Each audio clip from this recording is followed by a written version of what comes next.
Good morning, Yankees universe. Welcome back to another episode of the Yankees Morning Brew on this Thursday, February 29th. Like always, I'm your guy Hector, hanging out with my compañero this morning. I got my guy TC Stills. TC, how you doing, big fella? I'm doing great. It's just that much closer to seeing the Yankees, start this season, man. This is, we get to see some, guys playing now. Spring training's in full effect. Games, loved seeing Soto. Oh, man, he's just in mid-season form already. I love it. I can't wait. Let's, how you doing? How you doing? I'm feeling good. Thursday, February 29th, when the football season ends, it's my favorite time of the year because that means baseball time is here. And shout out to the chat and shout out to my guy from NYY Underground. It's your boys, Smacky the Likey and Hitty the Subby. Appreciate you. I can't wait to run down in Florida on my guy and the rest of the Yankee universe as well. If you guys are going to be out in Tampa next week, please hit me up. Well, we're going to the game on the 6th, right? So if there's anybody trying to figure out going to the game, hit me up. We'll figure that up. And of course, the entire NYYU will be in Tampa taking over spring training on top of the Morning Brew crew who will be down there. I'm going to be down there. Celso's going to be down there. And Phil's going to be down there. And we may run into our friend Jerry Ferrara while we're down there. Also, shout out to the chat. Let's do a roll call. Jacob Petruzzi is in the building. Our guy Jacob, how you doing? FL Diver, good morning, big fella. Sean Browning is in the building. My guy Sean, how you doing? We got Truth Always is in the building.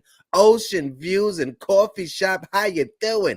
Richie Rivera from Empire State of Baseball. My good friend Grace Monroe is in the building. Folks, make sure you call the voice line and leave a voicemail for Grace and Gio. Tune into them on Saturdays. They do an amazing job covering the Yankees and covering baseball as a whole. Our guy Marsh is in the building. 01LS1Z2ADABX. How you doing? Zach Brown is in the building. Our friend Veteran is in the building. Anthony Garcia. Anthony, how you doing? Acevedo is in the building. Salute, salute, salute. 3 capital legends in here. This is the living legends in here. This is a legendary morning. If you guys don't mind, smack that like button and hit the subscribe button. We are sitting at 3,733 subscribers on our way to 4K before the season starts. And our guy Nathan Ramachandra from the NNR Sports Show is in the building. But TC, we got to get into the first conversation, right? In the first conversation, you brought up his name. You said Juan Soto is in mid-season form. Could we say he's in early MVP form as well? Because according to the betting odds out there, Juan Soto, he is plus 600 when it comes to winning the American League MVP. Juan Soto currently has 70% when it comes to the sports favorites. Is the top, the most of any player, National League or American League. Is it fair to put this this much pressure on Juan Soto, his first time in the Bronx, his first season? What's your thoughts, TC? Is it fair? Probably not, but I don't doubt it one bit. I don't think I highly doubt he feels any pressure. The guy is so calm, cool, collected. He's just smooth. The guy fits perfect. He's as if he was a Yankee from day one. This guy fits perfectly in this lineup. He loves the spotlight. He loves the pressure. He loves being, the center of attention. But he has the talent. He can do it. He's one of the best players in baseball. And to get him for this year, it totally changes this whole outlook on this team. Yeah. It really does. From last year to this year. I mean, it really just one guy. You wouldn't think that one guy, in baseball changes everything. In basketball, yes, but one guy in baseball, and he does it. He really changes the dynamic of this lineup. And just watching him hit, he smashing balls off opposite field, home run here, double there. he had a little scare in the outfield. I didn't like to see that. You know, dove for a ball. I Oh, I don't he had want a to see it. couple scare. He had Yeah, I one. don't He want to had see one that. scare in the outfield, and No, he had his first stop doing at that. bat, his first swing. His ankles Yeah, got we underneath him. do not need that, please. We was a But bit worried. yeah, Go ahead. the pressure though, I don't think he's gonna feel it. So I Yeah. mean, I think he's gonna do fine. Him and Hmm. Judge back to back. I mean, it's gonna be a magical season. I can't Yeah, wait. it is. And this is the one thing, right? That when it comes to having a conversation about this season, right? And I know we'll talk about the starting rotation. We'll talk about the rumors that are still out there, the never-ending propaganda and the rumors that are still out there. But TC, a big Yeah. point that I want to emphasize or emphasis is when we look back on the past three years or three postseasons, our pitching hasn't been the issue. We weren't getting beat by teams 10-2 because our starting pitching couldn't go, Nope. right? Our starting pitching, our bullpen wasn't the issue. It has always come down to our hitting. Aaron Judge in the postseason, the man's hitting under 220. That can't happen. The Yankees went out there this offseason and they got a guy. Not only can he hit in the postseason, he is a difference maker in the postseason. Clutch. This is a man that when he was 19 years old, he helped bring his team that championship when he was with the Washington Nationals. So when it Sure. comes to this season and the pressure, it may be unfair pressure to expect him to win an MVP his first time or his first season with the Yankees in the Bronx. But when you look at it, he's waited for this. This is the moment he has waited for. He turned down that massive contract extension from the Nationals. He turned out a massive contract extension from the Padres. He already told people, listen, you're going to have to talk to Scott Boras when that time comes. This is what he has been waiting for. He is going to hit free agency, and he is going to have a big season the year he hits free agency. And the Yankees better pony up, and they better offer the right money in order to sign this guy. Do not let it come down to if he goes to sign with another team, TC, let him sign with another team because that's the team he wants to ultimately go to. Right? Yeah. Don't let money be a factor when it comes to losing out potentially on Juan Soto. Do not let the money be the reason why Juan Soto is not a Yankee for the next 10 to 15 years. And, you know, when he steps in that box, right? Game one, Yankee Stadium, roll, you know, hearing the roll call when he's on the field, you know, the standing ovation, especially when the stadium erupts when he hits a home run, game-winning home run, or you know, some clutch hit. The guy's he's like, I can't leave this place. You know, there's no way he's fit for New York. And to go back on my other point, the pressure, he's gonna make the pressure go off other players. He's gonna make this lineup that much better because all the pressure was on individuals last year. Volpe, you know, Rizzo, like nobody was hitting. So everybody felt the pressure like, hey, I got to hit. This guy's not hitting. Nobody's hitting. Aaron Judge is out. I got to, you know, come through. So he's going to make everybody that much better. And his swagger and his confidence is going to carry over to the whole team. And it's exciting to see. No, I'm right there with you, TC. Sorry about that. Just looking because there was some audio that came out from. Can you hear me? Got breaking news? Is that what you're No. It's an audio that came out from former MLB pitcher John Smoltz and about Juan Soto. I can't find the audio, but basically what he said that Juan Soto in Yankee Stadium, he should be batting the cleanup spot and he should just worry about hitting home runs left and right. Listen, John Smoltz, with all due respects, right? He's a all the Yankee credit hater, in the John world when it comes Smoltz. to John Smoltz. Big, he pitched for the Red Sox, but he's a borderline, you know, legendary player in the game of baseball, John Smoltz. When it comes to Juan Soto, his power is left center. It's not pulling it to right field. He's not a pull hitter. The type of hitter that Juan Soto is a spread guy. Thank you, Mike. Let Soto play his game. And I think we saw it. His first home run was to left center. In Yankee Stadium, it's either going to be a home run or it's going to be a double if he hits it into left center. Juan Soto is going to have a big season this year. And he also sat down with Chris Kreisner from The Athletic, and he said that this is Juan Soto's word. Juan Soto said that he believes playing in front of the Dominican community in the Bronx, it will feel like how it did in the World Baseball Classic. And this is what people aren't putting into the equation when it comes to Juan Soto. He is going to fall in love with not only the Yankee fans in Yankee Stadium, the Dominican community that are diehard Yankee fans that are in the stadium every single Yankee game. And it's going to get more, and it's going to get louder. I've joked about it. I said, if the Yankees get Juan Soto, I'm going to be outside with the hookah and the big speaker blasting the dembow music. I mean that. Before the games, I'm going to be out there blasting that music, getting the pregame started. I want to see that. Juan Soto. You want to see it? Let's go. Better get video and post it on the show.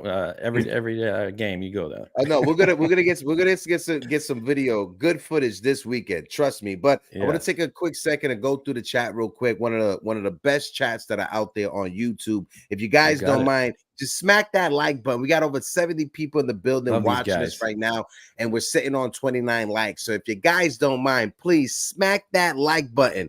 My guy Frederick just said Washington on a tight budget. I think he's talking about the National. Shout out to you, Frederick. Appreciate you in the chat. Acevedo says Smoltz was misunderstood.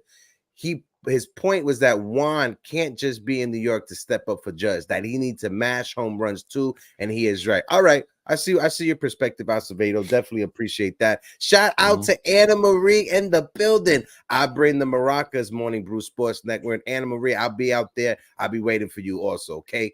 Mike Perez says, I want to be invited to that, Hector. Mike, show up, bro. Come on down to the stadium. My guy. Come on down to the stadium. Ocean if I was closer, I'd be there every day. No way when it comes to Soto and the cleanup spot. He should be batting in the 2-hole. And I think that's the perfect spot to have get more Soto at bats in that 2-hole. You get more. Not only do you get more at bats, right? I don't think since Aaron Judge has become this superstar in the Bronx in Major League Baseball, I don't think Aaron Judge ever had a guy or anyone get on base in front of him at the rate that Juan Soto gets on base. I see the argument. You put Juan Soto behind Aaron Judge, you give Judge that protection. But I think it's the opposite. If Juan Soto is batting in front of Aaron Judge and he gets on over 40% of the time, whether that be a walk or a hit, or he gets hit by a pitch, if he's on base over 40% of the time, that just makes it scarier to face Aaron Judge. Because now you got to face Aaron Judge, not only the threat of a home run, but now it's not a solo home run, it's a 2-run home run. Aaron Judge has led Major League Baseball over the past few years when it comes to solo home runs because he hasn't had anyone been able to get on base in front of him. Juan Soto would definitely change that dynamic. Yes. Oh yeah, I totally agree. That's Juan Soto gets on base, he takes pitches, he knows he knows how to get on base. He knows he's smart. Aaron Judge likes to strike out a lot. So I think it's a smart move to have Soto in front of Judge. I mean, you get that home run, you get a 2-run, 3-run home run now, batting third. You know, if LeMahieu gets on, or if they decide to go to Verdugo, whoever is in that leadoff spot, it just makes the lineup that much stronger. And I see these MVP for Soto, odds, but don't forget who's behind Soto, and Aaron Judge might be an MVP season with Juan Soto ahead of him. So it's just a great lineup. And Caputo makes a good point here in the chat. I remember I just looked at this morning when you brought up about the Nationals. Caputo says that Juan Soto said he wanted to be with the Nationals. So for the rest of his career, I don't understand why he wouldn't take the big contract that they offered. So that's a little because it wasn't the entire contract wasn't guaranteed. Okay. So he had to meet certain expectations in order for him to it's like the Julio Rodriguez contract, right? Julio Rodriguez got a massive contract extension, only half of it is guaranteed. He has to be an all-star and MVP in order to get those other things that kick into that contract. So it has stipulations in the contract. So that's what Juan Soto didn't want to do. Juan Soto wanted his money to be guaranteed. He didn't want to have any stipulations or having to meet certain criteria in order to get paid a certain amount of money. If you're Juan Soto, listen, you're generational. You're a generational talent, right? This is what you worked for ever since you were a child. This is one thing people don't understand. In the Dominican Republic, at the age of 12, over 95 to 98% of those kids drop out of school to pursue baseball. And out of that 98% of kids that go out there and pursue baseball, only 2% of them make it to the major leagues. Facts. Yeah. So this is what Juan Soto has been working for his entire life, for this moment to be a free agent or about to be a free agent and to have himself an amazing season before he hits free agency so he can cash in. Juan Soto is not going to defer any money. That Shohei Ohtani contract deferring money, that's a once in a generation. That's never going to happen again. You're never going to find someone that makes that much money off the field like Ohtani so they can do that. Juan Soto's not going to defer his money. He's going to get paid. Yeah. And he seems like the guy that, he'll give back.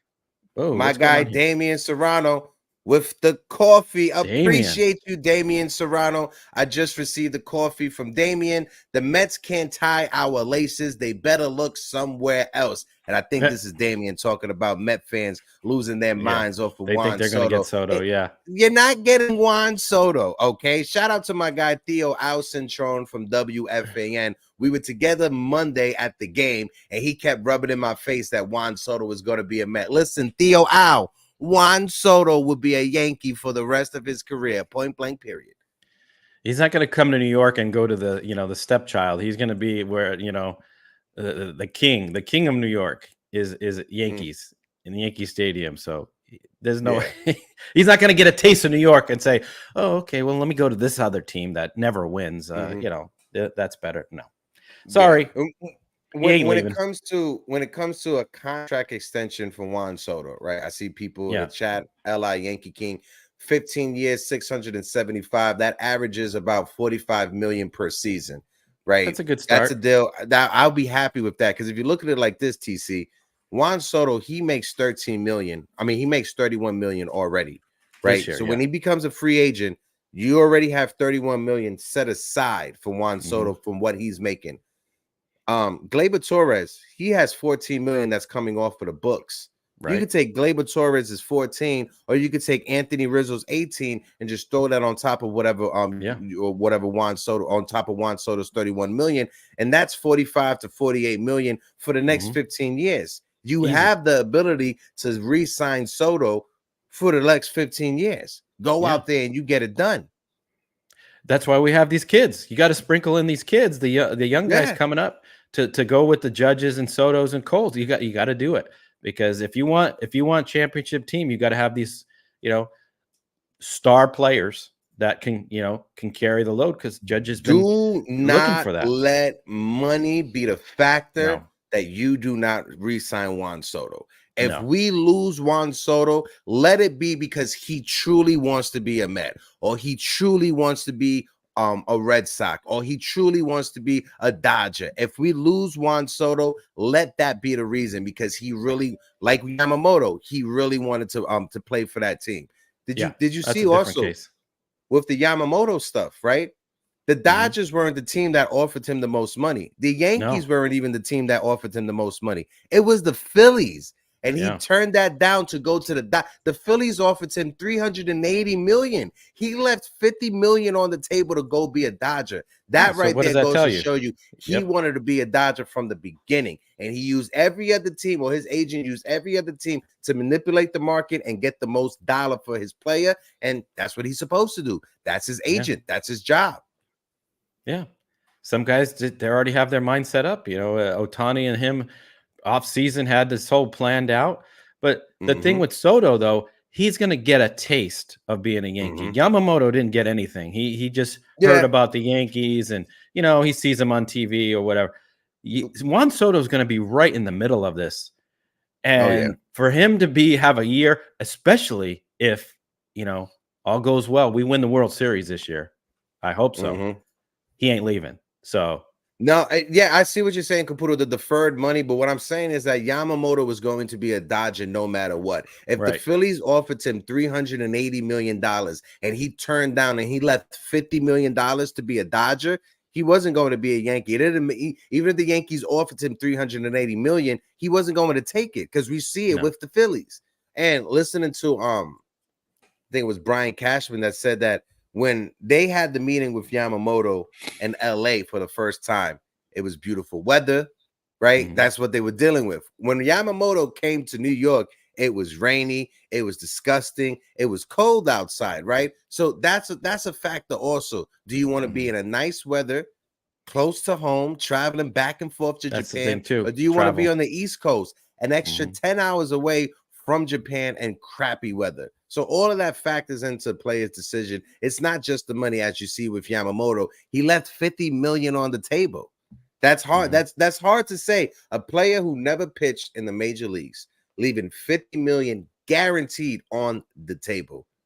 You got to tip your hat off to him. He stuck his ground. He wanted to go there, and that's where he wanted to go. Yeah, shout out to my guy Leon 15 in the building who says, yo, smack that like button. Absolutely, Leon. We got over 80 people in the building rocking with us right now, and we're sitting on 41 likes. If you guys can, just run the like button up, smack that like button for you guys. And we're still sitting on 3,733 subscribers. Shout out to my guy Chris N in the chat as well. Chris, I messaged you on Twitter, bro. Let's link so we can start those Twitter spaces when it comes to the Yankees. But let's switch gears. So let's switch topics. The rumor that won't go away, obviously, the gift that keeps on giving. We got to talk about Blake Snell, but we're going to do it from a different angle. Clarke Schmidt, he came out talking about Blake Snell and the rumors. Shout out to my guy, Mr. Joe Randazzo, over there on Twitter. And this is what he had to say. This is what Clarke Schmidt had to say. It's just part of the business. But I'm just going to continue to go about my stuff every day, and whatever happens, happens. I'm sure he'll be signing somewhere very soon. Clarke Schmidt goes on to say, it kind of all plays in hand with being on a big market team like this. There's always potential free agents. There's always fans. There's always outside factors that can definitely play a part if you let it. There's just a point where if I was to just sit here and worry about it, like all these rumors, are we signing this guy? Are we signing that guy? I would literally be in anxiety. I would literally be anxiety ridden every single day. And he's handling the situation as professional as you can. Because you got to look at it like this, TC. Young kid like that, first time as a big league starting pitcher was last year. You come into spring training right now as the fifth starter because they already signed Marcus Stroman. You're coming into camp thinking, cool, I have this fifth spot locked down. This is my spot for the season, and this is my opportunity to build on what I did last year. And now you got all these outside factors and all these outside rumors that the Yankees may be trading for Dylan Cease. The Yankees may be signing Blake Snell. The Yankees may be trading for Shane Bieber. It may get to you after a while, but as a professional, Clarke Schmidt is handling it the proper way. What's your thoughts? Yeah, I mean that is it's showing this organization that he's the right choice because they had high hopes for him. He was a high draft pick, and you know, unfortunately he went through the injury, the Tommy John, and you know, he's bounced back. And honestly, he could have been considered probably the second most consistent pitcher the Yankees had last year behind Cole.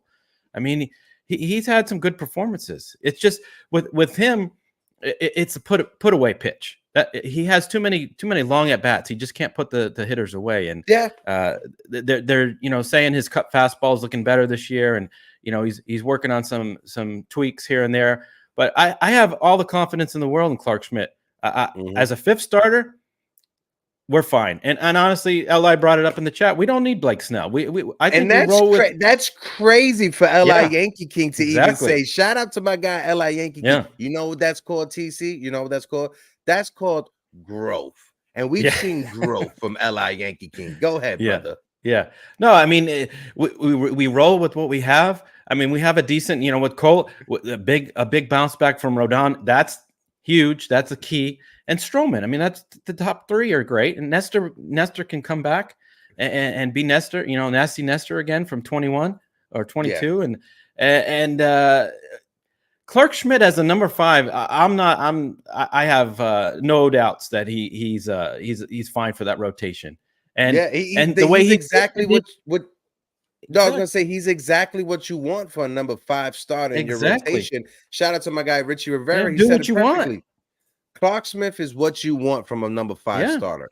Don't need a rotation of all-star players. He's Nope. the only pitcher outside of Cole who threw 150 pitches of innings last season. Give me 4 earned runs and 5 innings per start. Absolutely, Rich. I'll take that for Clarke Smith as our 5th starter. Absolutely, right. And with this lineup now, got no worries.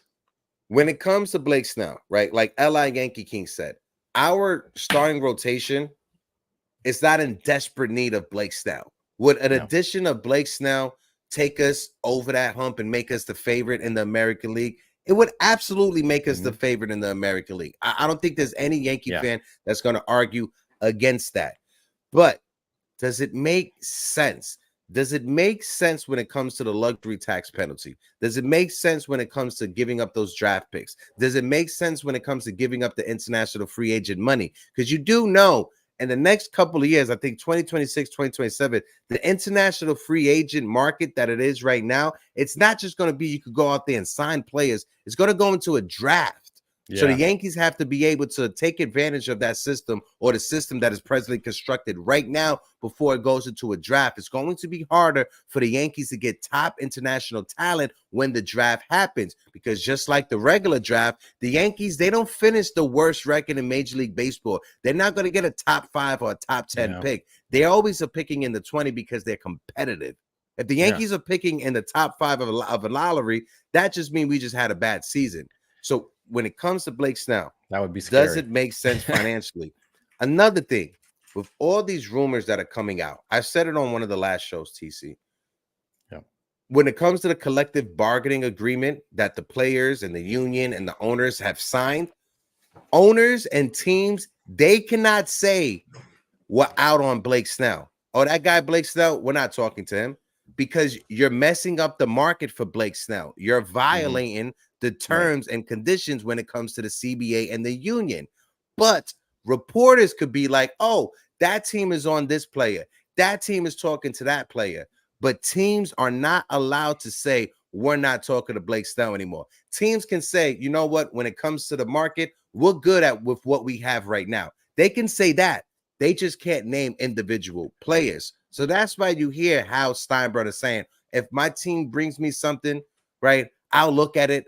But when it comes to the financials, we may be strapped when it comes to the luxury tax. They can say stuff like that. They just can't come out and say, TC, yeah, we're not talking to Blake Snell anymore. We're good with what we have right now. They can't say that.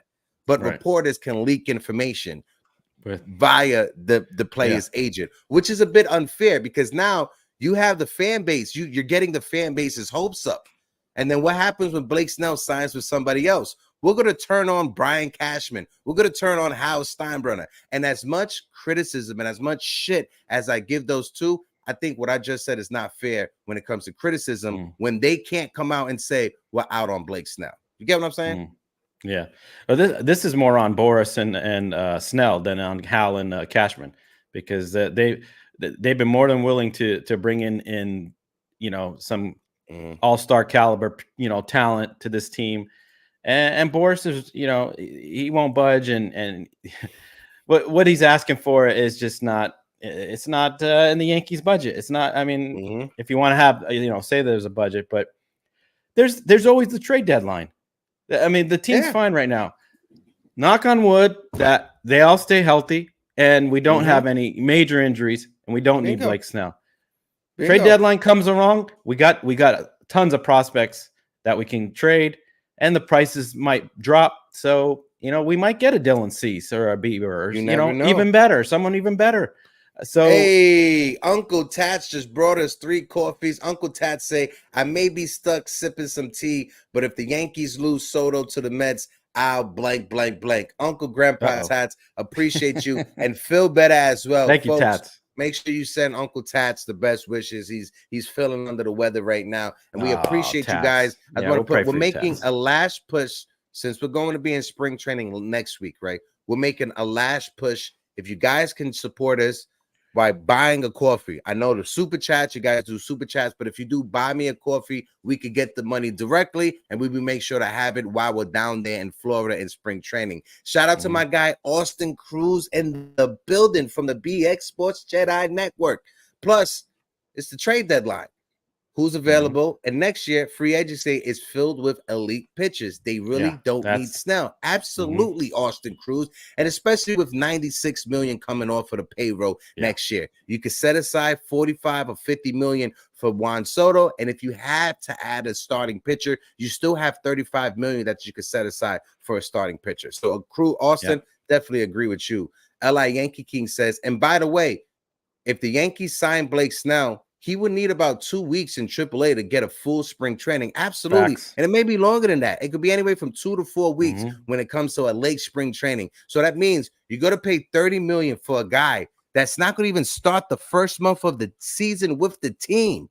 No.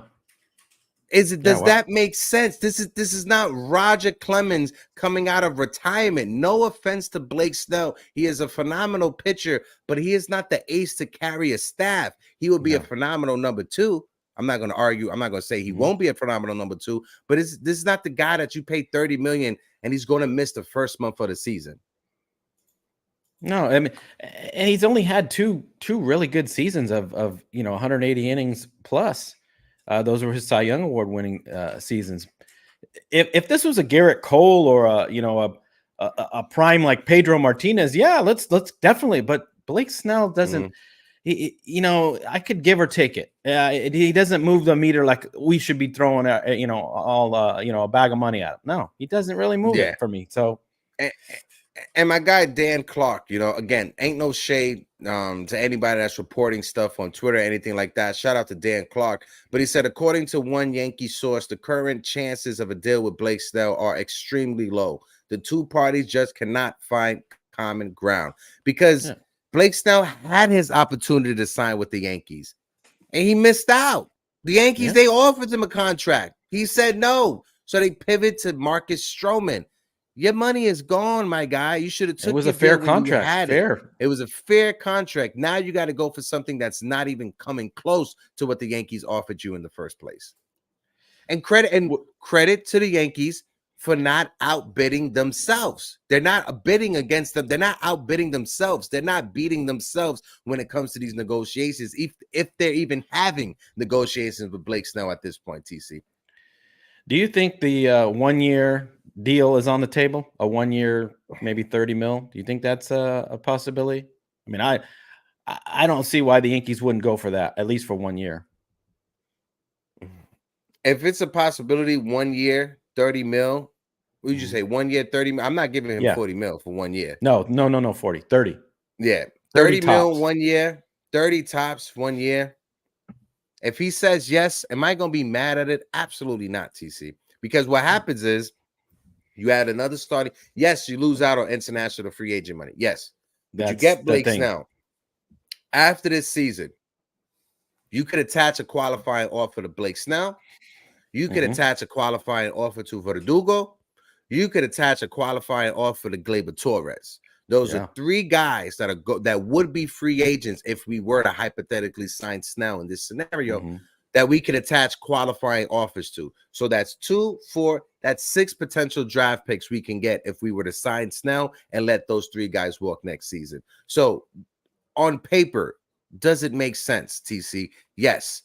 But I'm not sure if this current Yankee regime are going to go out there and spend the money like George Steinbrenner spend the money. Yeah, it's a different regime. Hal is not his dad, but if the signing of Juan Soto is an all-in type thing, signing Blake Snell to a 1 year deal that goes along with that. Regardless if it's going to be double, 60 million for 1 season. It goes to show, and Soto's pushing for this guy. He's pushing for Snell. It shows that they're willing to win, and it might sway Soto. Like, this organization will do what it takes to win. I want to be here. I want to be here for the long haul. And I brought it up on the last show, and L.I. Yankee King put it in the chat. George Steinbrenner, the luxury tax penalties that Howe has to deal with and negotiate with, they didn't exist when George Steinbrenner was spending money. That luxury tax thing, that didn't come into play until like 2009, 2010, 2011, and it wasn't fully implemented until afterwards. The luxury tax that we have right now, George Steinbrenner, the businessman that hated paying taxes, I don't think he would be comfortable paying luxury tax penalties, and that money goes to the Oakland Athletics, and that money goes to the Tampa Bay Rays, and that money goes to whatever team that's not spending money like everybody else. I don't think George Steinbrenner will be okay with that.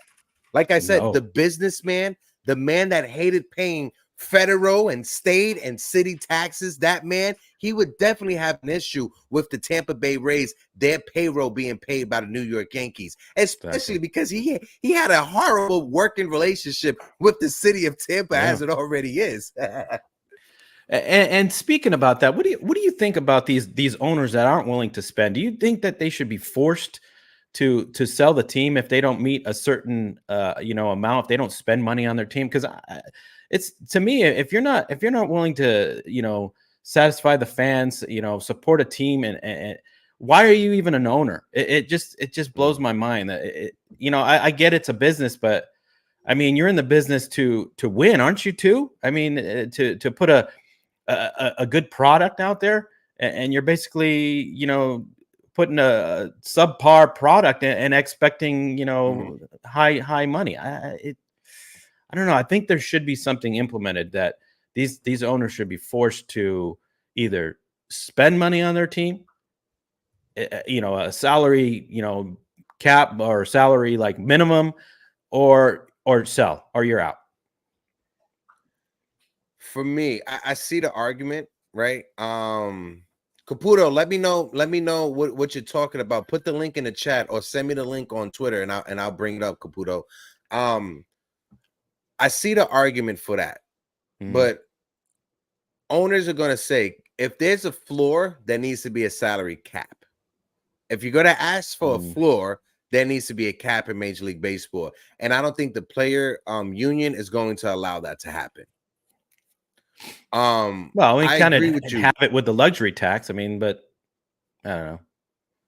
It's in a way. It's like it's this very soft cap. It's not a hard luxury because you can always pass it. It's not a soft cap, right? I mean, it's not a hard cap. It doesn't affect the Dodgers. They go blow way past it. Yeah. They're still not passing. Oh, my guy Anthony Medina. Hey guys, hope all is well and keep doing what you're doing, and let's go Yankees. Anthony Medina, mi hermano de la isla. He brought us 5 coffees to help us out while we're in Florida. Appreciate you, my guy Medina. Cheers to you. When you look at Steve Cohen, right? When you look at the Steinbrenners, right? Yeah. When you look at, I'm trying to figure out other owners in Major League Baseball, the owners of the Cincinnati Reds, those are owners that you can say are fully invested. You could discredit how Steinbrenner say it's not his father, but the Steinbrenner family, they're still invested in owning a baseball franchise. Steve Cohen is invested in owning a baseball franchise. Even the new ownership group with the Baltimore Orioles and Cal Ripken, they're invested into a baseball franchise. The owner of the of the Oakland Athletics, he has a team that he uses for his stock portfolio. He's not invested in a major league franchise. He's invested in a business for his stock portfolio. So not every owner is invested into the franchise the same way Steve Cohen is, the same way the Steinbrenners is, the same way Cal Ripken is. It's not the same. Every owner doesn't view their franchise the same way that the fan base or some other owners don't view their don't view their franchise. And it's kind of hard to force an owner to sell because you need to get approval from everybody. Like TC, hypothetically, if me and you we hit the Mega Millions and we get $500 billion tomorrow. If we wanted to buy a major league team, right? Just randomly, if we wanted to buy a major league team, we would have to be approved by every other owner. Right. Every Gotcha. other owner will have to sign off in order for us to buy it. We just can't use our money to buy it. Every other owner will have to say, okay, we want to let that person own that team. So because of that, I don't think we'll ever see a cap or a floor when it comes to the money that teams have to spend on their rosters. And you don't think the commissioner could put any pressure on an owner, like just bring up the A's, their salary is $30 million, and they don't spend any money, and they're a trash organization. They win 30 games every year. I mean, don't you think there'll be some pressure on the? That's terrible for baseball. Joe, I said the luxury tax that is presently constructed didn't go into effect into 2009, 2010, 2011. So they did have a very, how can I say it, premature version of the luxury tax back in 1997 and 1999, but it was nowhere near what it is right now because, one, they didn't have the international free agent money pool that it is right now. So you didn't have to worry about losing out international free agent money. Appreciate you in the chat, Joe. Yeah, that's never going to happen when it bring up what Tats just put in the chat. There you go. You also need to spend 70% of the shared revenue. Otherwise, you lose your first round picks and international money. There you go. Good. I like that. I like that idea. Or how about this? If you are a team that you're a last place team or you're a bottom team in Major League Baseball, right? That's in the draft. Say like the Oakland Athletics. 2 years in a row, they finished at spending the least amount of money out of all the teams in Major League Baseball. The first year in the lottery draft, they're whatever position. The next year, 2 years in a row of being the bottom barrel when it comes to spending, you lose 5 positions in the draft. I say even worse. If you have 2 years back to back of spending the least money in Major League Baseball on your payroll, you should at least lose 5 positions in the draft. So if you're supposed to get the #1 pick, because you spent the least money 2 years in a row, you lose 5 spots. Now you're the 5th pick in the draft. If you do it for 3 years in a row, now instead of 5, you have to pick at 15. You lose 10 spots and 15 spots in the draft. I like that. Yeah, well, you saw it with the Astros, the Royals, who are the other teams, the Orioles. They tank for years to get all these picks, and look at where they are at now.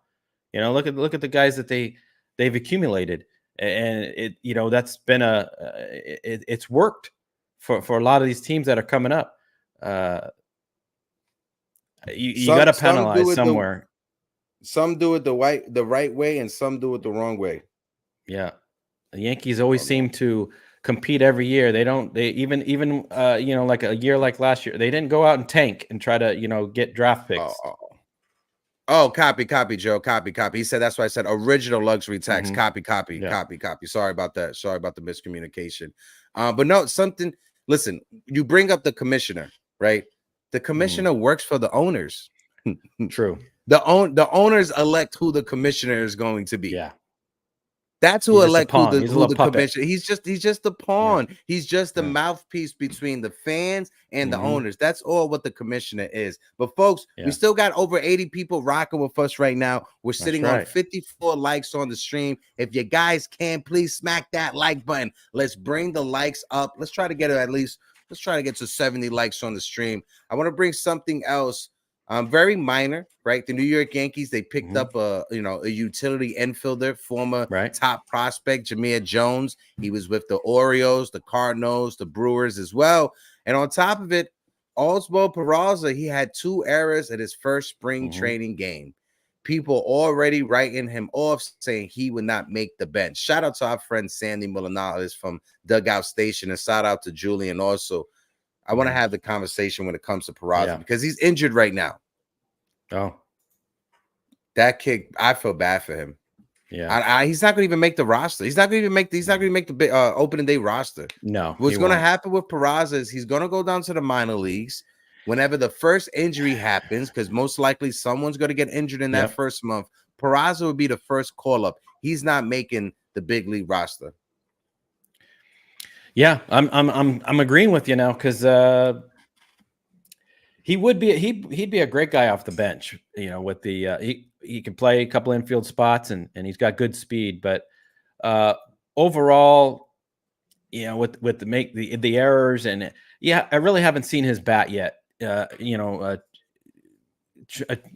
of come alive in the pros. He's lit it up in AAA. So they got other options, and some of these, maybe these guys that they've just invited to camp end up making the team. One of these guys, one of these infielders.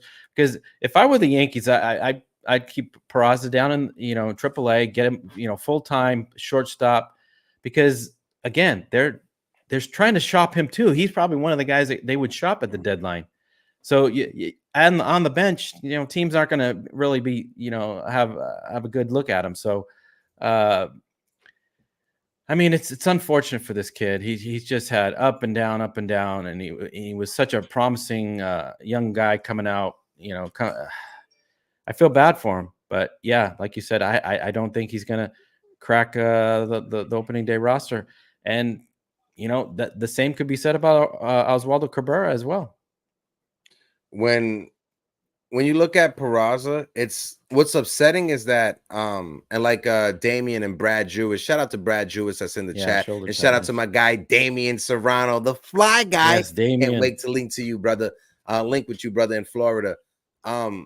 Is that Peraza was one of the prospects the Yankees didn't want to give up for Matt Olson. Peraza was one of the prospects the Yankees didn't want to give up for Luis Castillo. Of course, Anthony Volpe on top of it.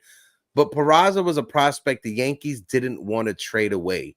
And the fact that the Yankees, they have devalued his top prospect status. This is a guy that he was a top 100 prospect at one time. He was a top 5 prospect in our system. He was ranked higher than Anthony Volpe at one point and Jason Dominguez at one point. The Yankees have totally this confidence is gone, right? You guys messed with his swing at the plate. You got into the point that his first spring training game, the one thing we could say about Peraza, at least he has great defense. And the first spring training game, the kid has 2 errors, and you're like, this is not even the same kid. Mentally, Peraza is checked out, and the Yankees, they did him a disservice. Trade him away, DFA him, and let him figure it out in another team and another organization. It's not going to work here with the Yankees. It's too bad. Yeah, and he's only a couple years removed from showing up and playing in the postseason against Houston. Yeah, I mean, amazing. And Hal, raved about him. Oh, he's got our future, Peraza, Volpe. Our future. Yeah, it's just it doesn't match up, and he's going to end up being one of these Andujar, Clint Frazier. They should have traded. They could have had a good play, an all-star caliber player, Castillo. I mean, and now wasted. This kid is just. He doesn't know his role. He doesn't know what's going on. He now his defense is affected.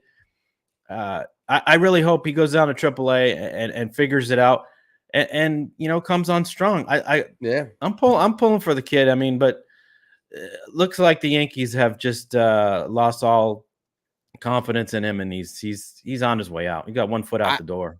I hope he turns into like Tyro Estrada, who went to the Giants and became a phenomenal hitter and phenomenal infielder over there with the San Francisco Giants. So hopefully Peraza gets an opportunity with another team. And you bring up Miguel Andujar, and Andujar, he's going to be playing with the Athletics this year. With the Athletics, this is a guy that he should have won Rookie of the Year instead of Shohei Ohtani. Doubles because machine. Shohei Ohtani was injured that year. He was a double machine his first season in the big leagues as a full-time big leaguer.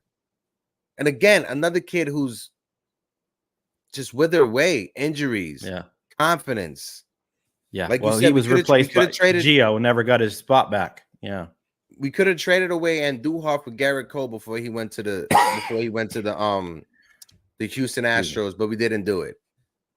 And talking about the Houston Astros, this would be the most Astro thing to happen, right? With everything that's going on now with the Blake Snell rumors and the constant back and forth, the most Astro thing to happen is if the Astros go out there and they sign Blake Snell for a 1-year deal at $40 million.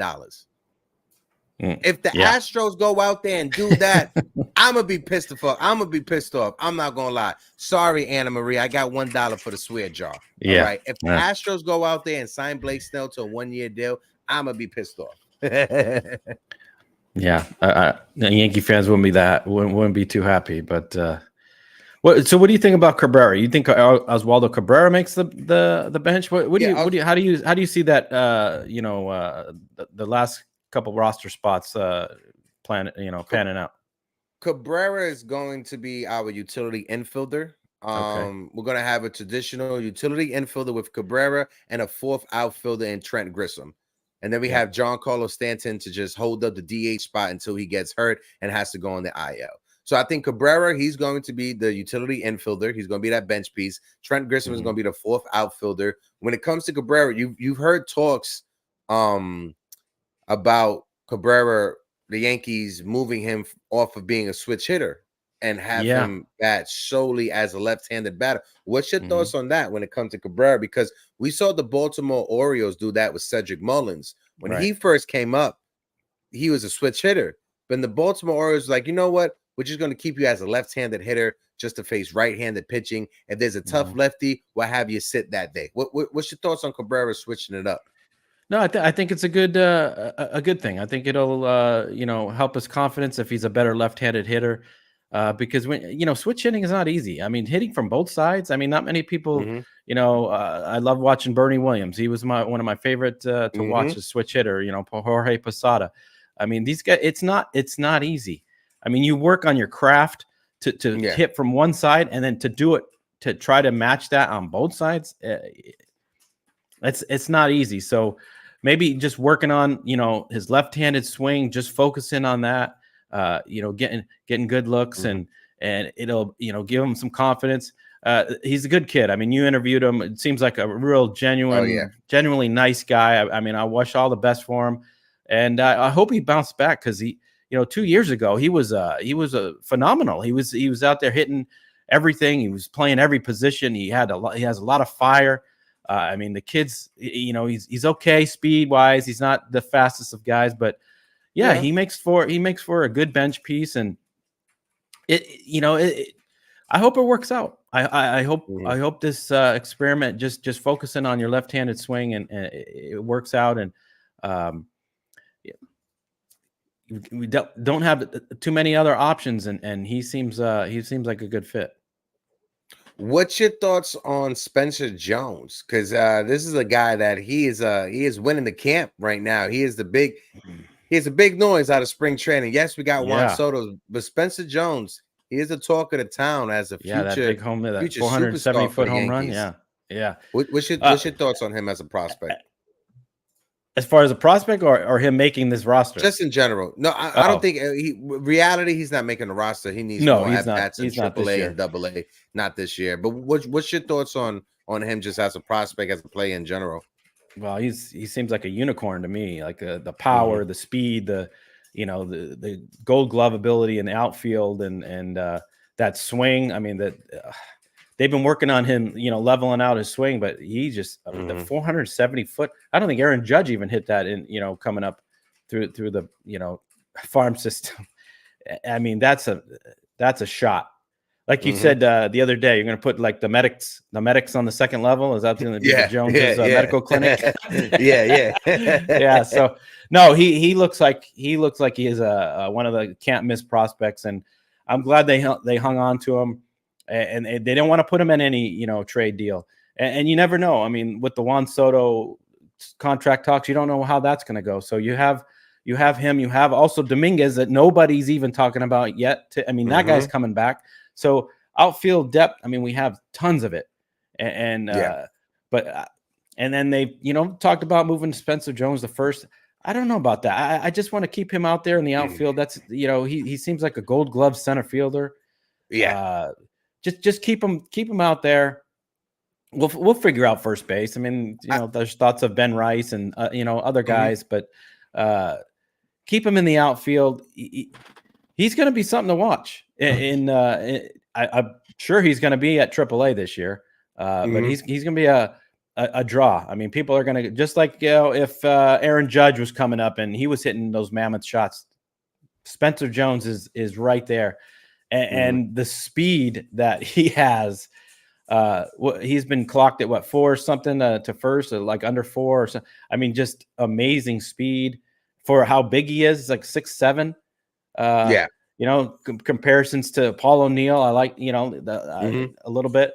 I like that, but let's not put too much labels on the kid, and exactly. Let's just let him be let Spencer Jones be the next Spencer Jones. That's what I'm going to say. And Slim Lewis in the chat, they said that Jones has a chance to be good, but let's slow our roll. Yeah, there's a reason a player with that many tools fell to the end of the first round, and right there at the end is where I disagree just slightly a little bit, because Slim, the only reason he fell to the first round is because he had Tommy John surgery and he missed the whole year in college.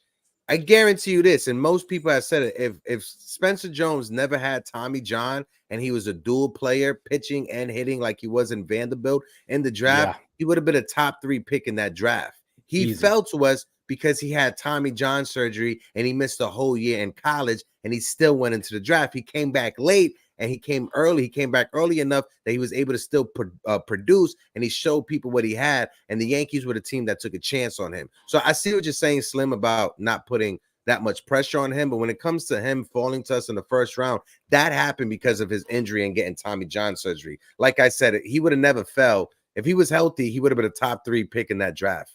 Oh, yeah. Yeah. Easily. Yeah. Yeah. But again, when it comes to Spencer Jones, I see what he's saying. Slow the expectations. This is still a young prospect. Prospects never hit. Greg Bird, he looked good in spring training also. And we remember that's a good name to bring up, because we know how that we know how that worked out when it comes to Greg Bird. So how do you feel about Spencer Jones? Do you think he's an untouchable prospect that, say, at the trade deadline they ask for Spencer Jones? Are you I say this right now. If it's not a clone copy of Garrett Cole, I'm not trading Spencer Jones. Okay. I'm not trading Spencer Jones. If it's not a carbon copy of Garrett Cole, I'm not trading Spencer Jones. I'm gonna say this right now on Thursday, February 29th. Spencer Jones is untouchable in my eyes. Okay. You don't trade Spencer Jones for 1 year of Corbin Burns. You don't do that. If Corbin Burns had 3 years of control, you make that trade, but not for 1 year of Corbin Burns or 1 year of Corbin Burns. You don't trade Spencer Jones for Dylan Cease, because Dylan Cease is not as good as Corbin Burns. The only reason the asking price for Dylan Cease is what it is because he has 3 years of control when it comes to his contract. That's the only reason the asking price for Dylan Cease is that high, and I'm not trading Spencer Jones for Dylan Cease. Are you as high on Dominguez as Spencer Jones? Or you're about the same? I'm about the same. Both of them to me we saw what Dominguez was last year, right? When it comes to the Yankees prospect, I'm the top 3, right? I don't even consider Volpe a prospect, but I'm gonna put him in this conversation. Spencer Jones, to me, he's untouchable, right? Because of what we can see his potential, what he could be. This is a guy who's 6'7", 6'8". He has the power potential of a Chris Bryant, but the speed of Ellie De La Cruz. He was clocked running from home to third base the same time as Ellie De La Cruz. Yep. This is a guy who could play elite. 3 out. He could play all 3 outfield positions: center field, left field, and right field. He has a cannon for an arm. He was clocked at 94, 96 miles per hour, throwing the ball from center field to home. And on top of it, he can still play first base. He played it in high school and he played it in college also. So this is a guy that he's not a guy. He's not Kevin Moss. This is not a guy that ruptured and blew out his knee in college and he's hitting bombs in spring training.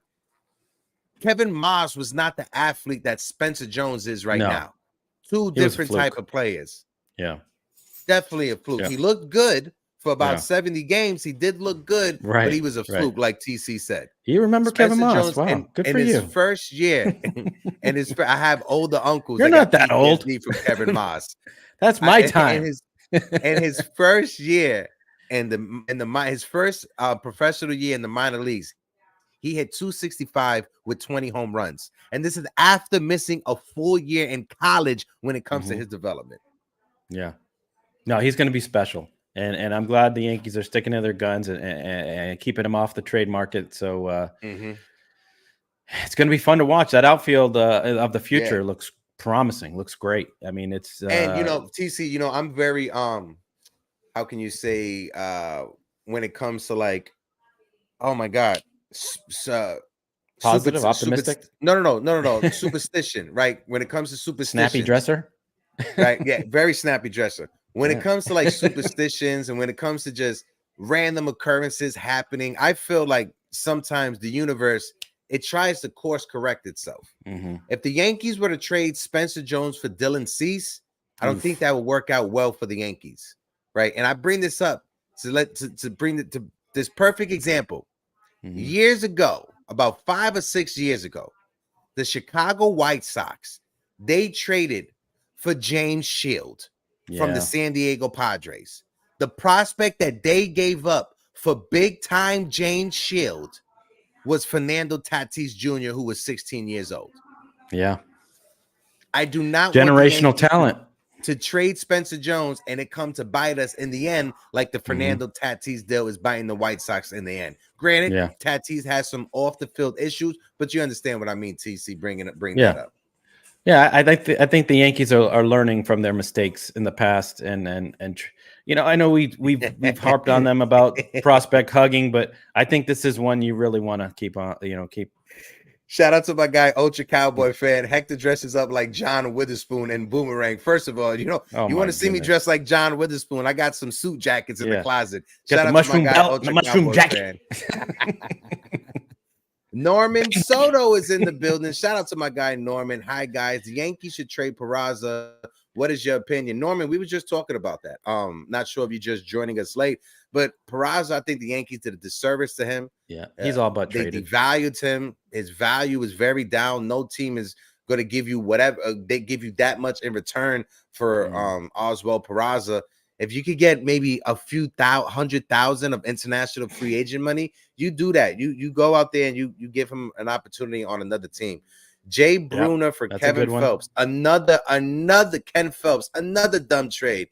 Oh yeah, I was going back and forth with Jason from 161 River Ave about this. Also, shout out to my guy Jason.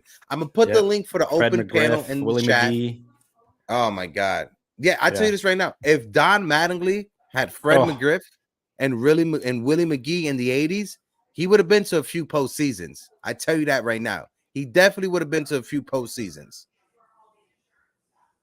With people, and luckily we dodged the bullet because I know Steinbrenner wanted to trade Bernie Williams at one point and Mariano Rivera. Can you imagine? Key pieces to that dynasty.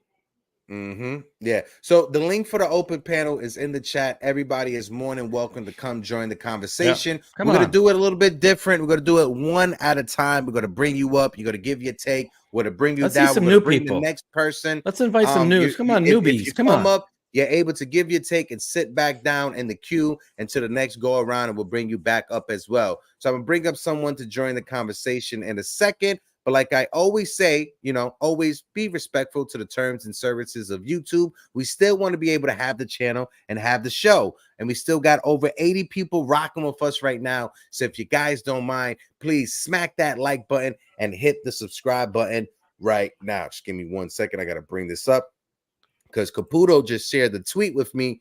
And I'm bringing it up to the class so we can have this conversation.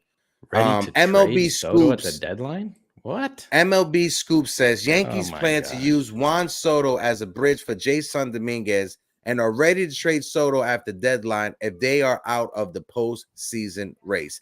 I'm not sure if this is a Met fan. There's no blue check mark. There's no way. They joined Twitter or X on July of 2022. They are following 3 people and they have over 7,000 followers. Let me see what else stuff Juan Soto ain't going there. nowhere. Yeah, this is a Mets fan account. You could look. This. I go through the tweets, and the first 4 tweets are about the Mets. Jorge Lopez would make his Mets spring training debut. Mets Brett Beatty injury.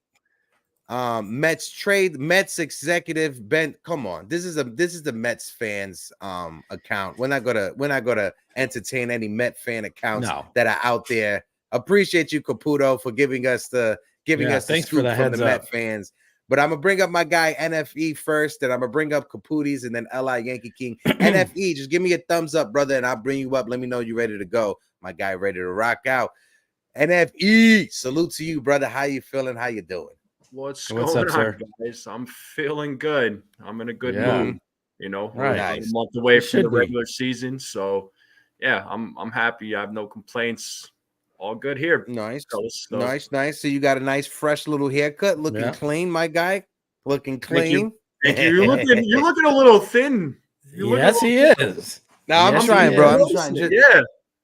Thank you. Appreciate that. 35 pounds down. You know, 296. Your boy's 260 now. 36. Good for you, man. Sir. Good for you. I support everybody that is always trying to get healthy, losing that weight. Keep it up, bro. You got this. Appreciate you, NFE. Appreciate you. But, bro, you've been listening to the conversation, the back and forth for Juan Soto. You got Met fans trolling and making fake accounts right now. How are you feeling? What's your thoughts? And, of course, whatever you want to chime in on, you can bring it up to the convo. Yeah, Mets fans, delusional. Anne-Marie, I see her comment. Thank you. Mets fans are delusional when it comes to Juan Soto. Listen, and I've been saying it, right? we need TC to get his beard too. Come on, jump on board, TC. You don't want me with the beard. Jump on the train. All right, bro. Fair enough. I'll try, but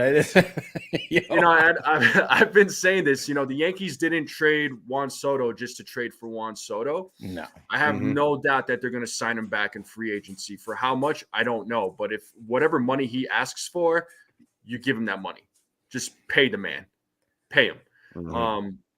So I don't think he's going to go to the Mets. Yeah, Steve Cohen is going to make a bid for him. Absolutely. I mean, Steve Cohen's got the money, but I don't know. I don't think. There's no way they're going to let him walk. The other thing I wanted to mention too. You guys were talking about Peraza, man. So disappointing. I don't like the way that guy is being handled. I hate it. Sad. I want to see the man play. I really want to see him play. And, I know potential. He has such potential. Yeah. And I'm sick. I get annoyed when the Yankees waste these guys like prime, their precious years, I'm sick of it. I don't want and my point, and I throw to you real quick. And it's not like Peraza doesn't have tools that we can use. One, we know he's a solid defender. And two, he has speed. He's stolen more than 20 bases in the minor leagues in a season before. So he can. And we don't have much speed on this team. We don't have, beside Anthony Volpe, right? We don't have much team. So having a guy like Peraza, whether he's on a bench row capacity or just being utility infielder, sharing roles with DJ LeMahieu, he can still provide us something that some people can't, especially Jordan Rivas or whatever his last name is. Yorbit Rivas. I got you. I got you. Man. I got you. There's always Greg Allen. Greg Allen. Yeah. But with Peraza, though, I just don't want his years to be wasted. Let's not treat him like another Miguel Andujar or Davy Garcia or, Clint Frazier, Greg Bird. Like, let's stop doing this. But right now the Yankees have an influx of prospects and influx of players that are coming up right now. Yeah. Listen, I know they're not going to all get to play for the Yankees, but if they're not going to play them, trade them, get some value back for them. Don't DFA them. Don't just let them go to, free agency or whatever. Just, look for a way to get some value back. But Peraza, the guy needs to be given a chance. Last season I was getting very sick and tired of the up and down. I'm like, let the freaking guy play. Forget Josh Donaldson. Forget him. Play Peraza. But that was it. Sorry, I'm just frustrated with how he's being used right now. That the thing is he. No, listen. I think I think all of us Yankee fans share the same sentiment that you feel, NFE, because when it comes to Peraza, this is a guy that he was a top prospect of ours. We brought him up. We had him play in the postseason. We sat down IKF, and then the next year we treated him like he was an evil stepchild, like he was the redheaded stepchild of the family, bro. It's like just toss him to the side. Yeah, and every time he was brought up, he brought some sort of production. You know, he brought better production than freaking Josh Donaldson did, right? So it's just, yeah, like I said, I don't like the way they're using him, and I just hope he does get some playing time. You know, he's probably going to start off at AAA, like TC said, but I do hope that there is some opportunity for him to get called up and start playing with the guys, because he needs to be. He needs to be played. He deserves to be playing. He needs consistent at bats and playing time. He consistent does. At bats, consistent opportunities. Yes. That's what a player needs in order to find themselves. NFE. Last question before I let you go. Bring up the next person. Yeah. With the Blake Snell propaganda and the rumors that just keep on circulating, when will it end in your mind? When will Blake Snell sign, and who is he signing with?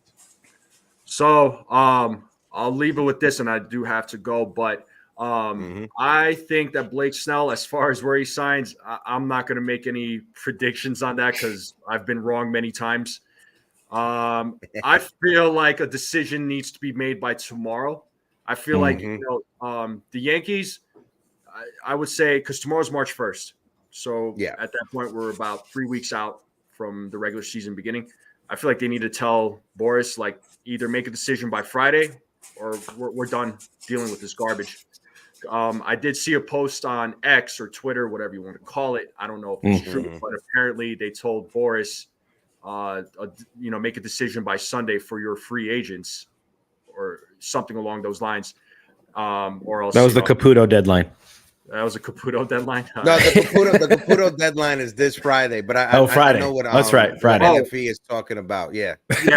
Well, I'm saying, if I'm the Yankees, though, I'm giving Snell and Boris till tomorrow to make a decision. If after Friday, kick rocks. Bye. See you later. Yeah. I'm not going to lose any sleep over it personally.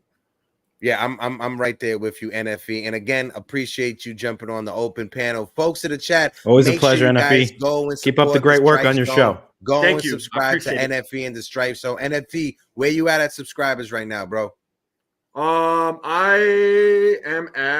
I am over 400 subscribers. Wow, nice. Right. Let's try to make this push. Which we're gonna get NFE to 500 subscribers by the time the season starts. So if you guys in the chat, make sure you subscribe to NFE the Strike Zone. Drop the link in the chat so I can have it pinned so people can subscribe to the channel. Right, brother? Yeah, I'll do that for you. And 442 subscribers. I started my account December 2nd, 2023, just to give you guys an idea.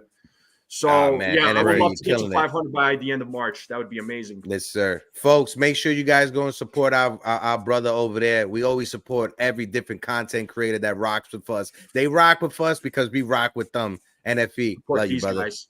Yep. Thank you, guys. And I'll drop the link.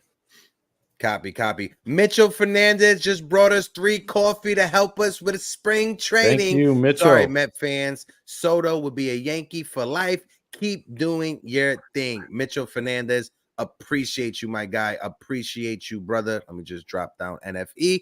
I got something that I want to play real quick. I'm going to bring up Damian Serrano next, then Caputo, Li, then Sunil and Jonathan. But I got a video I want to play real quick. It has to do with the conversation with Blake Snell, but it has to do with SNY having Andy Martino on talking about it. I just got this link. This is from last night's episode. Hold on, let me bring this up. This is from late last night. Now we're going to listen to this and we're going to jump back in on the conversation. Jim, another guy that's out of a job, Blake Snell, is he a legitimate Yankees target? There's been a lot of smoke there, and we haven't really heard, and hasn't been a lot of, I think, offers, significant offers, or any type of substantial offers made yet. Here's the thing, though, why I think they should be on Snell.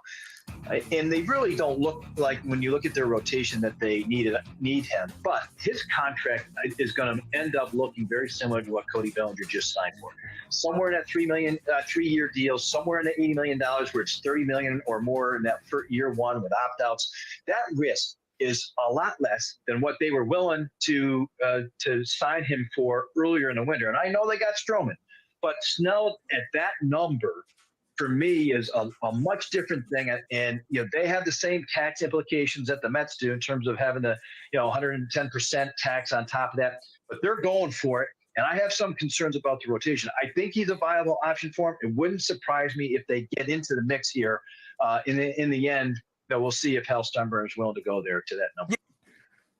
Now, when Jim Duquette lays it out like that, it's a lot more palatable, right? You're able to swallow the pill when it comes to that. I'm gonna bring up Damien to join us right now and on the conversation. So I'm bringing up my guy Damien. Damien, let me get a thumbs up. Let me know you're ready to rock.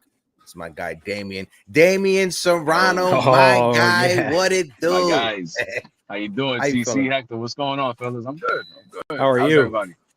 I'm chilling, good, brother. man. Chilling, I'm living. brother. I'm enjoying this Florida weather, as you guys know. Hector, can't wait to see you guys when you come out here. It's gonna be. I'm excited. You know what I'm saying? We're a party. But yeah, I'm loving it, man. I'm loving it. It's Florida, spring training. It's a jungle out here because I told you I'm right here by Clearwater. So you got Phillies, you got Toronto. So traffic is crazy, but it also fills the pockets. So I'm driving, so picking up a lot of people and giving them a lot of grief and letting the Blue Jays fans know. On us this year. Y'all keep crying. So Blake Snell, guys, listen, if the guy wants to go play for Artie Moreno, if he wants to go play for Anthony Rendon, I don't want you. You're not a winning player. That means that you have no fight in you. You want to go play for that organization, and if it's about the money and going over there, by all means, go have fun, because that means you're going to be next to a guy that's backing you up, that really doesn't give a shit about baseball, excuse my language, that really doesn't care about baseball. And then you got an owner who refused to trade Ohtani because he was worried about ticket sales for the last half of the season, instead of building his team. And man, what he would have gotten back for Ohtani would have been monumental for that team, especially in the situation that they're right now. So if you want to go there, by all means go there. I ain't gonna sleep. I'm not gonna lose sleep over it. That just means you're not a winning player, and I don't want that type of energy in our locker room. So and Damien, if you're Blake Snell, you have to factor that in, right? Because yes, you may have that 9-year or 8-year contract on the table with the Angels, but do you want to be stuck with Artie Moreno and what has been a toxic environment over the past 20 years? Look at what Mike Trout has to do. Now, a little credit to Artie Moreno, right? Because when it comes to spending money, he's willing to spend the money. The fact is, he spent the money horrible. Let's just bless you, TC. Let's just look on the past 20 years, right? Vladimir Guerrero in 2004, an amazing signing, probably one of the best, if not the best, signing of that franchise. Absolutely. After Vladimir Guerrero, Josh Hamilton didn't work out. C.J. Wilson didn't work out. Torrey Hunter, Gary Matthews Jr.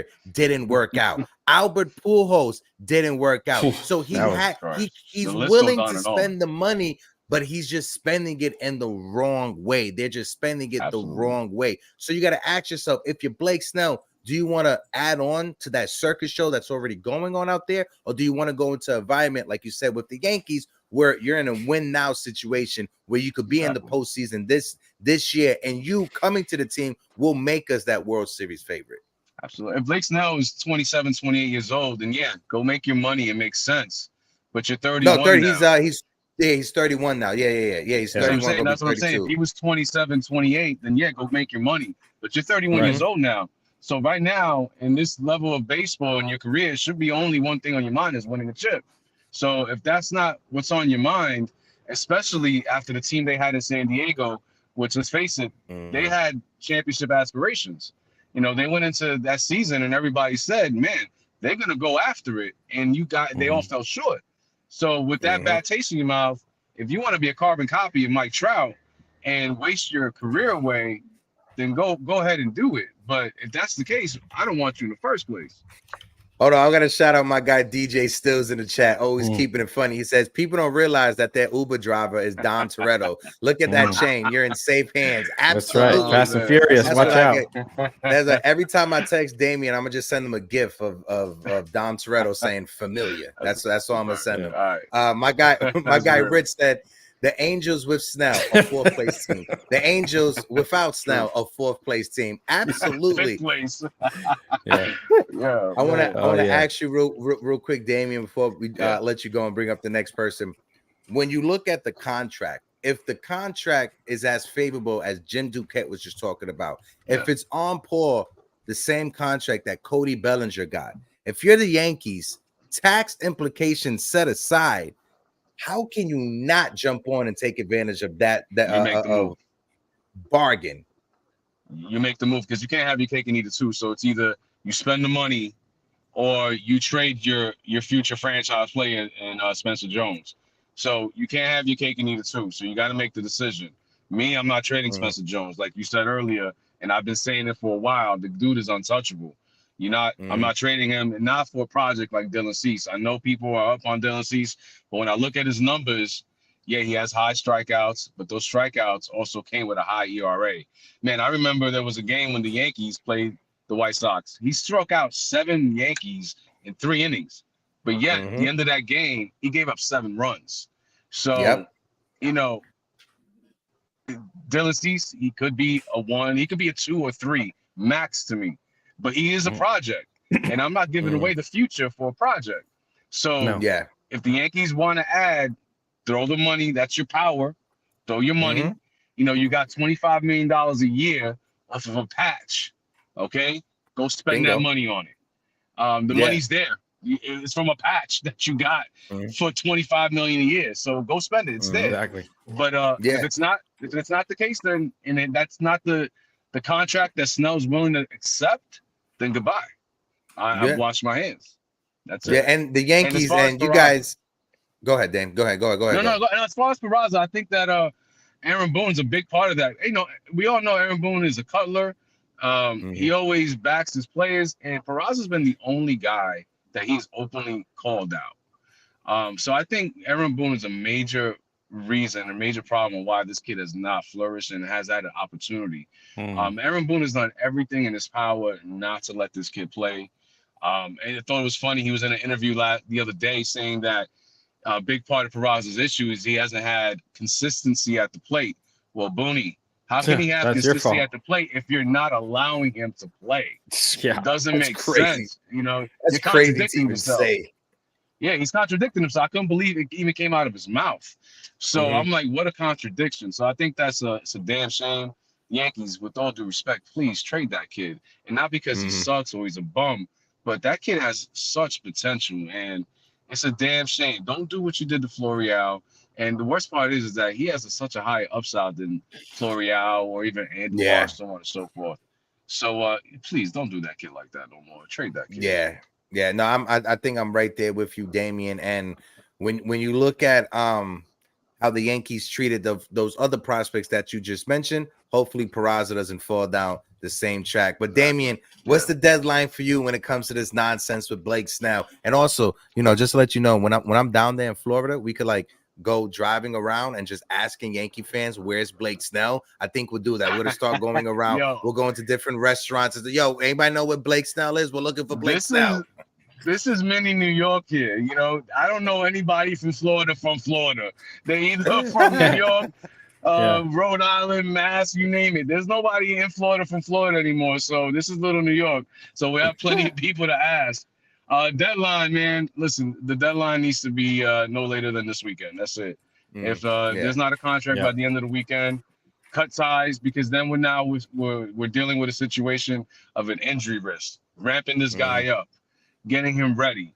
And then, of course, he comes to the Bronx and he doesn't perform because he's not ready, a la Carlos Rodon, who wasn't ready because he didn't have the proper training. He didn't have the proper spring training.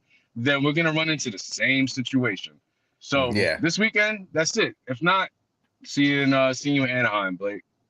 Yeah. Damien, that's my guy, My Damien guy. Serrano. Yes, Can't wait sir, to link Damien. with you, my guy. And I'll be messaging Absolutely. you Good after stuff. the show about what we talked yesterday. All right, Of brother? course. TC, my man. Hector, my man. Everybody in chat, have a great day. I'll talk to y'all later. You too. Be safe. Appreciate you, Damien. That's our friend Damien Serrano. And again, just checking in. We got over 80 people in the building. If you guys can, please smack that like button and hit the subscribe button. I'm kind of jealous because of all the sun that was in Damien's car right now, because it's still kind of cloudy in New York City. You got a So I cloudy day can't over wait to there? be out there. Yeah, I can't wait to be out there in the sun. So I got Caputo, Li, Sunil, and then Jonathan I'm going to bring up. Caputo, let me get a thumbs up. Let me know if you're ready to rock out. I'll bring you up to join us. Got my guy. Caputi is in the building. Mister, I'm going to set a deadline, and I'm going to stick What's up, to the Caputo? deadline. It's here. How you feeling, Caputo? I'm good. I'm all right. Yeah. So I think tomorrow is the deadline. If Snell doesn't sign, then it's a wrap. I think they got to just move on, because not going to wait for this guy forever till March, April. That's ridiculous. You can't make a decision. It's not like we're waiting for Randy Johnson or Greg Maddux. Even John Heyman said it yesterday on when did you see on Foul Territory? They were talking to him. He said that it's not like they're waiting on Randy Johnson or Greg Maddux. I mean, this guy's not a Hall of Fame pitcher. So it's they just have to they have to move on. And I would just do a trade for Dylan Cease or Shane Beaver, and then the Yankees are, like I said, I think they'll be in excellent shape. I just think they need to start. What time tomorrow is your deadline? Just so I can make a graphic and put a post out there. Okay. All right. My deadline is what time? I'm gonna say probably midnight. 11:59. Copy. Midnight. Copy. 11:59. So basically Friday night into Saturday morning, early Saturday morning. Caputo, when it comes to these spring training games, right? I know it's very early in spring training. A lot of people jump out the window with the expectations. Have you been surprised? What's your thoughts with spring training and the games that's been played so far? What's your early feedback, or what's your early view of the team? I like what's going on. I like what I see so far. I'm just did you see that Soto almost hurt himself twice in games? Yeah. The first person I thought of when that happened was you. I was like, I know Caputo is like punching the air right now. What's your thoughts on Rodon? Just because we got other people, we'll get your Rodon take, and then one more last take before we get the next person up. How do you feel about Rodon in his first outing? Yeah, he looks good. I like what I see so far. I didn't like Marcus Stroman's start. He looks shaky, but yeah, Rodon looks good. Everything looks good so far. I mean, everything is ready to go. And also, did you see that stupid rumor from MLB Scoops? Oh yeah, that you had sent me. Yeah, if you go through that page, you can tell that person is a Mets fan. It doesn't have a blue check mark or anything like that. So yeah, that's a fugazi report. But listen, it must be very bad, right? If you're a Met fan and you're looking at another team's player and you're saying next year they're going to be a Met. You remember when they said that about Jorge Posada back in the 2000s before he became a free agent? Every Met fan thought Posada was going to be a Met. When Aaron Judge became a free agent, every Met fan thought that Aaron Judge was going to be a Met. Listen, if you're a Met fan right now, just watch your team, enjoy your players on your roster, and stop looking at our guys. Well, also, I was gonna say, is that all they talk about though? It's like they know their season's over already before it started, and that's all they talk about is Soto. He's not going to the Mets; he's going to be a Yankee. Why would he go from the Yankees to the Mets? It makes no sense. Doesn't make any sense. Why the hell would you go to? Well, first of all, the Mets are a losing team. They're missing the playoffs this year. They're going to miss it next year. Why would he go to that team? And he's got all his family here. They're all Yankee fans. He's a Yankee fan. These Met fans are delusional. They live rent free in the Yankees' head. Worry about Pete Alonso. What are you for? Right? It's nuts. It still says, weren't we doing that with Soto when he was with the Padres? It was a little bit different because there was rumors of Soto being traded. But yeah, somewhat to the same degree. Li, last take before you go, right? You brought up the starting rotation. You brought up Blake Snell. You've seen what Cody Bellinger signed for, right? If the Yankees are able to sign Blake Snell, what are you telling them right now? What's your buy message? How are you pitching this to them for them to buy into it? Yeah, 3 years. He's going to get the same deal that Blake Snell got. I mean, this is it. The Yankees. Cody Bellinger, you mean? Oh, yeah. I think they should go all in with this, the Yankees. If it's a short-term deal, and Blake Snell said he's willing to take it now. He said he's willing to take a Cody Bellinger-like contract. Then You do it then. I would do it. I don't worry about luxury tax. I don't worry about the draft thing. I just would do it. Maybe 2 years if you could do it.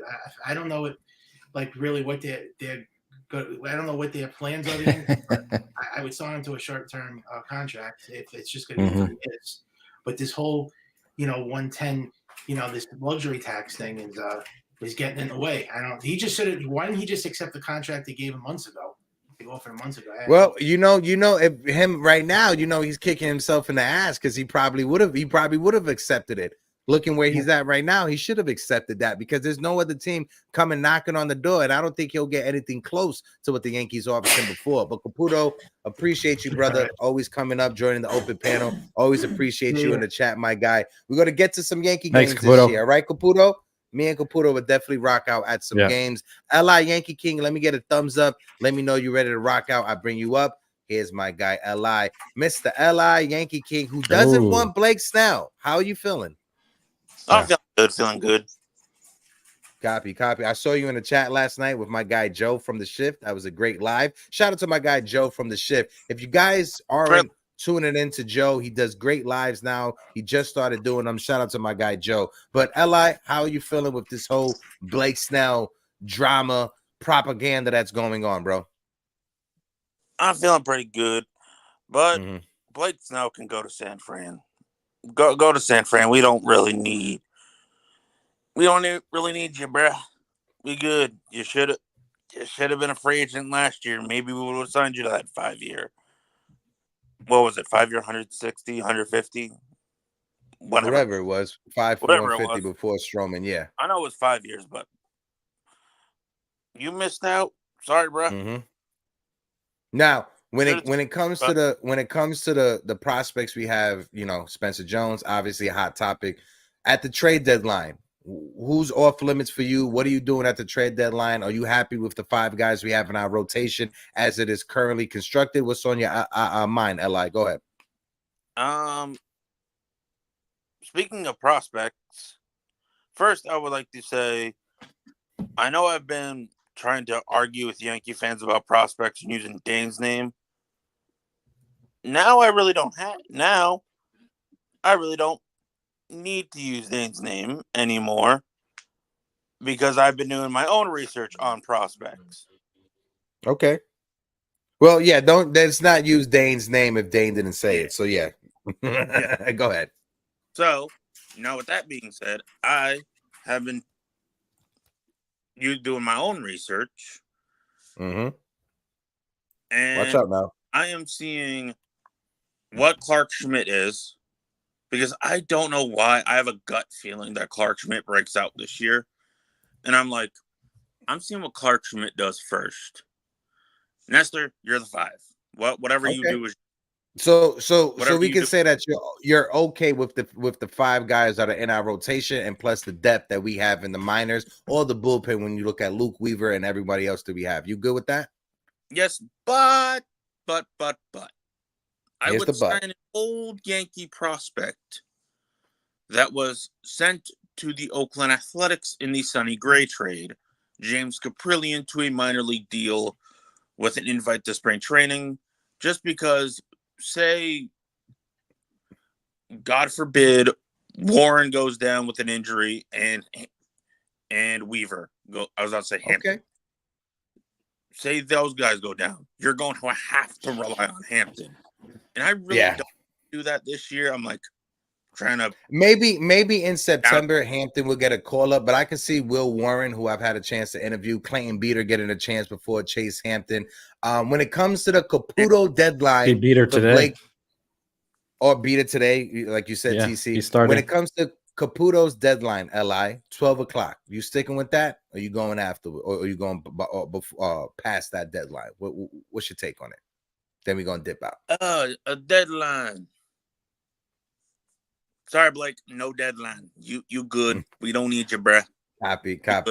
Go to San Fran. Li, I appreciate you, my guy. Like always, thank you for always rocking out in the chat, and thank you for joining on the open panel. The only troll in the Yankee universe we acknowledge is our guy, Li Yankee King. Sunil, let me get a thumbs up before I bring you up. Crackle Nut said, dude, this is torture. I'd rather Dora the Explorer give their Yankees tea. DJ Still, bro, LI is making me want to go to Taco Bell just to take a big shit on them. Shout out to DJ Stills in the chat. He's got jokes. He's got that book. When's that book coming out? Stelio? Yeah, Stelio got to drop that dad joke book, you know, because I'm waiting for that. But I'm gonna bring up my guy Sunil, Mr. Kevin No Mas Pantalones. How you feeling? All right.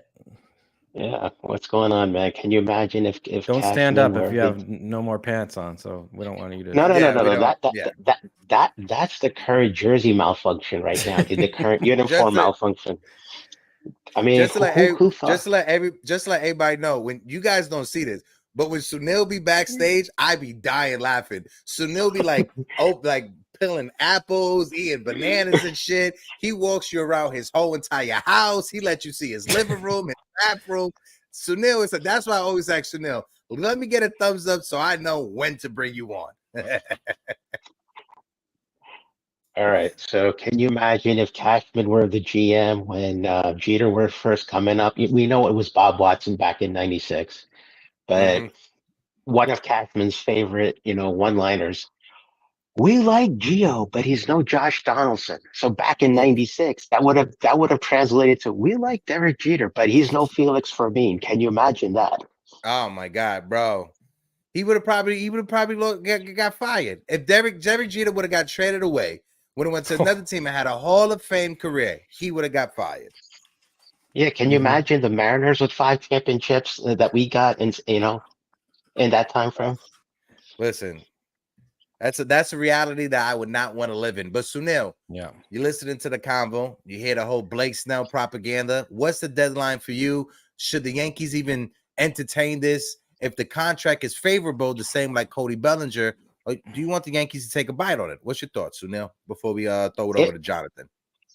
To me, favorable to keep the Yankees under the tax threshold, or at least to keep some of the tax penalties at a minimal. I would have liked to seen a deferred deal, but since that's not happening, it's not realistic. Coming to the deadline question, I made up a very fictitious deadline. You're gonna love it. Hold on to your seats, guys. February 30th, 2024.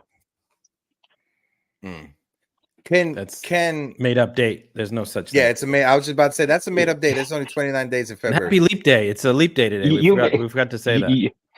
You missed the joke. That's why you missed the joke. No. I saw it in the chat that you put it to LI. But this is the one thing I want to say. Hypothetically, can you guys see Blake Snell, him not even signing until the season starts or in the middle of the season? Because there's a certain deadline. If the player waits, like you saw with Conforto last year, Conforto signed late because he was attached to a qualifying offer, two first-round picks and the international free agent money. They waited until he hit that deadline and he wasn't attached to those picks. Could we see the same thing with Blake Snell, hypothetically, going into the season and waiting for that deadline to come where he's not attached to any picks or anything like that? What's your thoughts on that, Sunil? And I throw it over to TC. So Eli just said he brought up the San Francisco Giants. If I'm for Hans 80, what the fuck am I waiting for? Sorry for the F-bomb, though. He's got an arm that's basically done for the year. Going to Tommy John surgery. Depth, insurance, hello. I mean, do you have a reliable arm in your farm system that you're going to replace that arm with? And apparently the Giants don't have that same aura that they did when Bochy was a manager. So apparently that could play a part with, players' desire to want to even go there.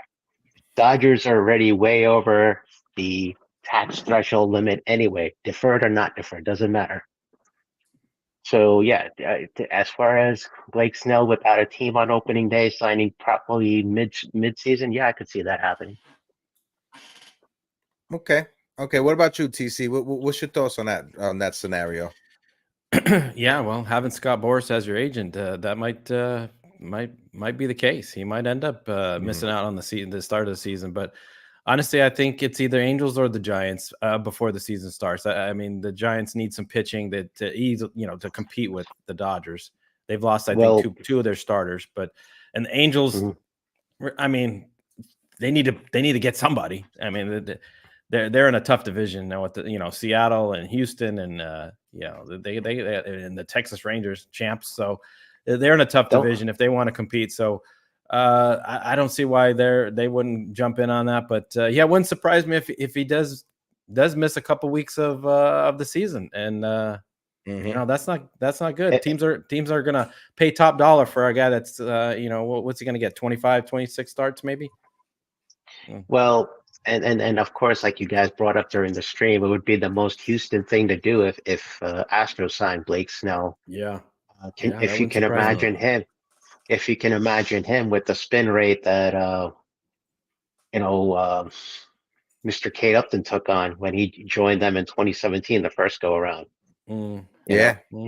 He was a dying breed on the tail end of his career. He had ERAs in the 4s, and in his latter days with Detroit, and then he went to Houston, and it was like the fountain of youth effect. Now Houston, I don't see picking him up because they're facing financial troubles even to keep their own younger guys like Bregman or maybe even a Kyle Tucker. There's decisions around there about keeping those guys. So, but they did pick up, to their credit, Josh Hader. Don't know how I feel about that. Listen, when it comes down to this, right, it's going to make a very interesting last few weeks of spring training to see where or if or when he was signed. But Sunil, last question going your way. When it comes to the prospects so far, the early part of spring training, how's the team looking in your eyes before we bring up our next person, before we get ready to rock out? I can't wait to see the Warrior, like I said on the other day's live stream back on Tuesday, and I told you next year on the roster invitees, if you see Spencer Jones next to his name, you're going to have the words Kevlar water cooler next to it, because he's going to come with that mentality. Give him this year in the minors at Double or Triple A, wherever he's at. Let him marinate a little bit. He's going to hit some more 470-foot bombs down there like it's nobody's business. He's basically, we had the same discussion on Stanton the other day. The way he's lost weight, he's more of a exit velo guy. His swing is more level if you've watched. And I think the same for Spencer Jones. He's got that more level swing, which we saw with Paul O'Neill. It's just a matter of where the ball makes contact on the bat. If it makes it on the upper arch of the bat, basically, that's where your launch angle is going to, get generated from. And that's why if you look at Spencer Jones' off-season workout, he specifically went back to link up with his college coach from Vanderbilt to work on that exactly when it comes to his launch angle and when it comes to his strikeout numbers. But Sunil, appreciate you like always for jumping on the open panel. Always appreciate your wise words in the chat. That was our guy Sunil, and I'm gonna bring up the next person to join us in on the conversation. But again, shout out to everybody that is still rocking with us. We got one more person to bring up, and then we're going to get ready to close it out. My guy DJ Still in the chat. Not going to lie, Sunil reminds me of Lester from Grand Theft Auto. If you know, you know. Shout out to the chat. Shout out to DJ Still. Keeping me laughing this morning. Entertaining bring chat. Up Jonathan. That's for sure. Jonathan, let me get a thumbs up, brother.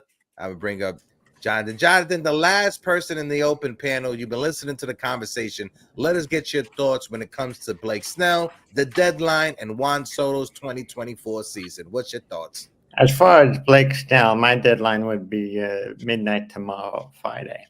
If Blake Snell didn't sign, and honestly, I personally do not want Blake Snell solely because of the draft and the international money. Especially because I think this is the last year we have basically unlimited money before an international draft. So why would we give up some money? And plus, we already traded for some money. So the Yankees have in mind to make a big splash during the international signing period. Okay, Jonathan. All right. I brought that up with the international free agent money, right? You last time when you was on the show, we had that conversation. I looked into it. 2026 is the first year they're going to try to do a draft for the international market, okay, right? so 2026 is where they're looking.